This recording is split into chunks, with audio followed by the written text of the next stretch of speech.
What do you think is going to wipe out the human race? Nuclear war, followed by nuclear winter? Only the cockroaches left to swim around in our hot tubs. Kaboom!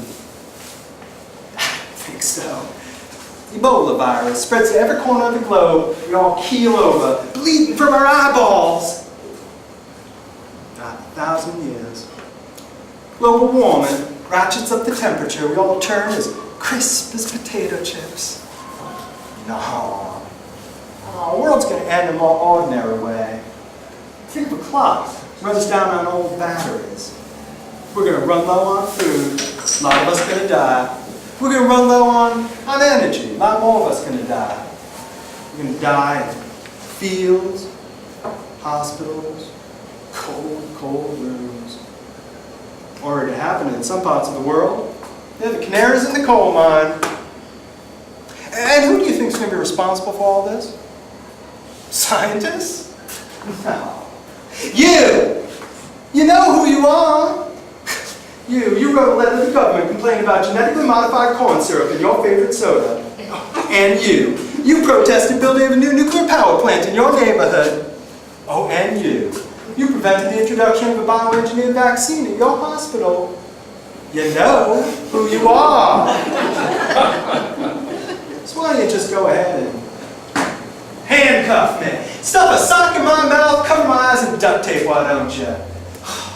We scientists are on the front lines, people. Like my old preacher, Dr. Devine, used to say, we are saving your souls despite yourselves. For God's sakes, the least you could do is stay out of our way.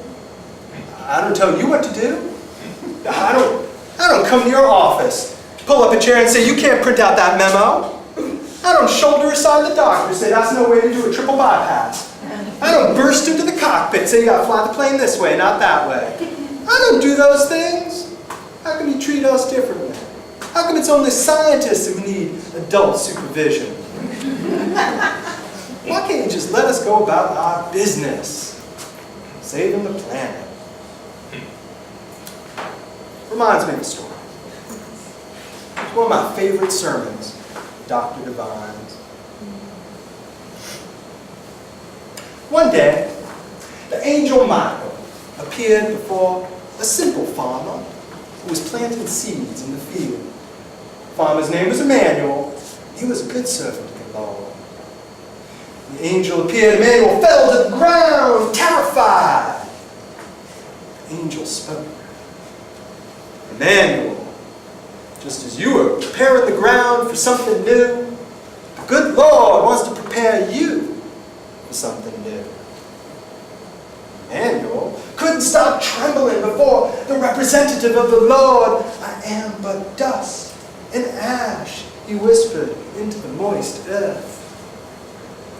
Emmanuel, behold what the good Lord is bestowing upon you, the angel said. Emmanuel raised his head, but he could not see what lay in the angel's palm. He got to his knees, but he still couldn't see the mysterious object. Finally, reluctantly, he got to his feet. And there he saw a most unusual thing. There, in the palm of the angel's hand, lay a small knife. Emmanuel gazed at it in wonderment. The angel put the knife in Emmanuel's hand. He looked at it this way. He looked at it that way. He'd never seen such a thing before. He knew only the large knives they used to slaughter the animals, divide them up for the village. This knife was so small. Its blades so sharp and thin, made of some mysterious material. And there was a fearsome design upon its handle. Emmanuel was scared of it. I am but dust and ash, Emmanuel said, and returned the knife to the angel. This can be used for many wondrous things, the angel said, and again offered the knife to Emmanuel. It can be used for much that is good and much that is not. It is up to you, Emmanuel, to decide. The Lord has given it to you for a reason, and someday you will understand that reason. Emmanuel backed up. I do not understand. I cannot understand.